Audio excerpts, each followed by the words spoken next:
देखते हैं। कह रहा है विद्युत आवेश का मात्रक है, तो विद्युत आवेश का कौन सा मात्रक है?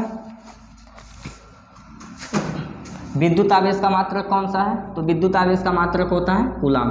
विद्युत धारा का SI मात्रक क्या होता है? विद्युत धारा का फार्मूला V बराबर I बराबर Q/T, ठीक है। तो विद्युत धारा का मात्रक होता है, विद्युत धारा कहाँ गया, ये ऑप्शन नहीं दिया, हाँ, विद्युत धारा का मात्रक क्या होता है? एम्पियर। क्या होता है? एम्पियर। इसी को हम ये बोल सकते हैं Q क्या होता है? आवेश का मात्रक क्या होता है? कूलाम, और समय का मात्रक सेकंड। तो कूलाम प्रति सेकंड भी विद्युत धारा का मात्रक होता है, ठीक है। कूलाम प्रति सेकंड या एम्पियर उसको बोलते हैं, ठीक है। तो दो मात्रक हो गया विद्युत धारा का, कूलाम प्रति सेकंड और एम्पियर। ओम के नियमानुसार धारा, विभवांतर और प्रतिरोध में क्या संबंध है? तो आप जानते हैं I बराबर क्या होता है? V/R। नहीं याद होता है, एक चीज याद कीजिए, वीर, VIR, वीर क्या है? V। यहाँ पे I V के बाद इक्वल टू V बराबर I इंटू कितना हो जाएगा? R। इस चीज को याद कर लीजिए, वीर एक शब्द है, वीर, VIR, वीर, वीर याद कर लीजिए। तो V बराबर कितना? I into R। अगर V बराबर I इंटू R तो I बराबर कितना हो जाएगा? 75। ये R नीचे चलाएगा तो V बटा कितना हो जाएगा? R। I बराबर V बटा R, ये ऑप्शन सही है, ये याद करके रखिए, VIR, वीर। विद्युत ऊर्जा का मात्रक क्या होता है? विद्युत ऊर्जा का मात्रक क्या होता है? जूल। कोई भी ऊर्जा उसका मात्रक क्या होता है? जूल। विद्युत ऊर्जा ही नहीं, ऊर्जा कोई भी हो उसका मात्रक क्या होगा? जूल होगा।